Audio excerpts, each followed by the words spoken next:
Urea కొరత విషయంలో అలాగే నిన్న మొన్న వరదలొచ్చాయి. వాటి మీద ప్రభుత్వం ఆదుకోవటంలో విఫలమైంది. వీటన్నిటి అంశాలను ప్రస్తావిస్తూ నిరసనలు తెలిపారు. వాళ్ళని అరెస్టులు కూడా చేశారు. తర్వాత బీఎస్సీ సమావేశం జరిగింది. దాంట్లో కొన్ని కీలక నిర్ణయాలు తీసుకున్నారు. లోకల్ బాడీ ఎలక్షన్స్‌కి సంబంధించి మిగిలిన అంశాల మీద. ఏ అంశాలు చర్చకొస్తాయి అసెంబ్లీలో ఈ 3 రోజుల్లో అనే దాంతో సరే ఒక రోజు అయిపోయింది కాబట్టి ఇంకా 2 రోజులే ఉంది. ఈ 2 రోజుల్లో ఏం చేస్తారు? ఏ అంశాలు చర్చకు రానున్నాయి? బీఎస్సీలో ఏం జరిగింది? మేడం అయితే ముందుగా ఈరోజు శాసనసభలో ఎట్లయితే జూబ్లీహిల్స్ శాసనసభ్యులకి సంతాపం తెలియజేసినారో మనం కూడా వారి మృతి పట్ల గతంలో కూడా సంతాపం తెలియజేసినాం. ఈరోజు కూడా వారి కుటుంబానికి ప్రగాఢమైన సానుభూతిని తెలియజేస్తూ గతంలో ఘోష్ గారు ప్రభుత్వానికి కాళేశ్వరం నివేదిక ఇచ్చినప్పుడు ఇదే పార్టీలు వీళ్ళందరూ ఏమన్నారంటే లేదు ఏకపక్షంగా ఉంది అంటే ఒక రోజు తర్వాత 24 hours తర్వాత సబ్జెక్ట్ టు కరెక్షన్ ముఖ్యమంత్రి గారు ప్రెస్ మీట్ పెట్టి ఇదేం మేము ఇష్టం వచ్చినట్టు మేము చెయ్యము, దీన్ని సభలోకి తీసుకొస్తాము, సభలో తీసుకొచ్చి అన్ని రాజకీయ పార్టీల యొక్క అభిప్రాయాన్ని మేము తీసుకుంటాము, దీనిపైన చర్చ చేస్తాము, దీనిపైన గౌరవనీయులు మాజీ ముఖ్యమంత్రి అయినటువంటి పెద్దలు కల్వకుంట్ల చంద్రశేఖరరావు గారు కూడా వచ్చి పద్ధతి ప్రకారం తెలంగాణని ఎట్లా అయితే వినాశనం వైపు నడిపించినారో వారు సవివరంగా చెప్తే బాగుంటుంది అని ఈ నివేదికను సభలో పెడతాము, దీనికోసమే మేము సభను కూడా కాల్ఫార్ చేస్తామని చెప్పినప్పుడు వీళ్ళు ఏమన్నారు, వీళ్ళు సభనే పెట్టారు, సభను కాల్ఫార్ చేయరు, కేవలం టైంపాస్ చేయడానికి కోసం ఓ ప్రెస్ మీట్ పెట్టి వ్యాఖ్యలు చేసి వదిలేసినారు అన్నారు. ఈరోజు సభ పెట్టినప్పుడు కాళేశ్వరం పైన ప్రత్యేకంగా మాట్లాడతామన్నప్పుడు వీళ్ళు వచ్చి ఇప్పుడు మళ్ళీ యూరియా గురించి మాట్లాడాలి, రైతుల గురించి మాట్లాడాలంటే కాళేశ్వరం గురించి మాట్లాడొద్దని అంటున్నారా? పోనీ అట్లనే చెప్పండి, కాళేశ్వరం గురించి మీరు మాట్లాడొద్దు, యూరియా గురించి మాట్లాడదామని చెప్పండి. యూరియా గురించి మాట్లాడదామని చెప్తే దాని గురించి కూడా మాట్లాడడానికి సిద్ధంగా ఉన్నాం. ఒకవేళ వ్యవసాయ శాఖ మంత్రి మీ ప్రభుత్వానికి అంటే కేంద్ర ప్రభుత్వానికి ఇంటెంట్ పెట్టకపోతే 100కి 100 రాష్ట్ర ప్రభుత్వంగా కాంగ్రెస్ పార్టీగా మాది తప్పు. కానీ ఇంటెంట్ పెట్టిన తర్వాత కూడా మీరు పంపించకపోగా సాధారణంగా యూరియా అనేది ఎట్లా ఇస్తారు?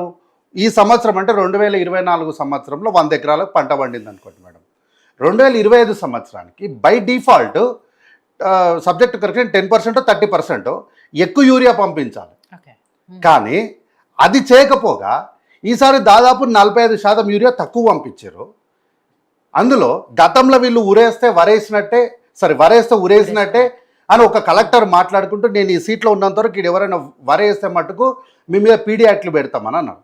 ఈరోజు మేము వచ్చిన తర్వాత మీరు వరేయండి, సన్నలేయండి, మీకు 500 బోనస్ ఇస్తామంటే గతంలో మేము వచ్చినప్పుడు 50 ఎకరాలకు వేసినటువంటి వరి ఈరోజు 150 ఎకరాలు అయింది వరి.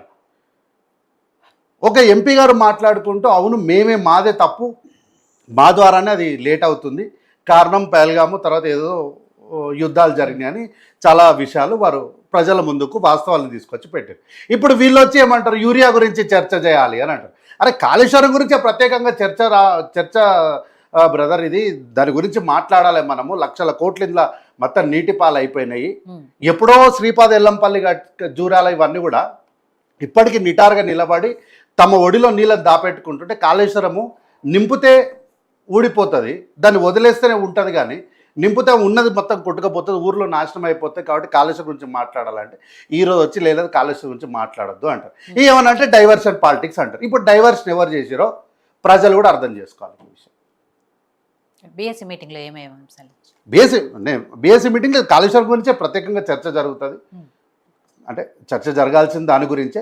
స్థానిక సంస్థలు కూడా ఉన్నాయి కాబట్టి దానికి కూడా 42% రిజర్వేషన్లు కల్పించాలని చెప్పేసి కేబినెట్ ఆమోదం తెలిపింది. దానికి మేము ఇచ్చిన మాట ప్రకారం 42% బీసీలను ముందుకు తీసుకెళ్ళడానికి మేము మా శక్తికి మించి కృషి చేస్తున్నాం. వారిని ముందుకు తీసుకురావడానికి సకలం మా కష్టాన్ని అంతా పెడతాం, వాళ్ళని ముందుకు తీసుకెళ్తాం. అంటే ఎలక్షన్స్ అంటే లోకల్ బాడీ ఎలక్షన్ డెఫినెట్గా కోర్టు 100% కోర్టు ఏదైతే ఒక డేట్ ఇచ్చిందో ఆ డేటు ప్రకారము ఖచ్చితంగా ఎన్నికలు నిర్వహిస్తాము.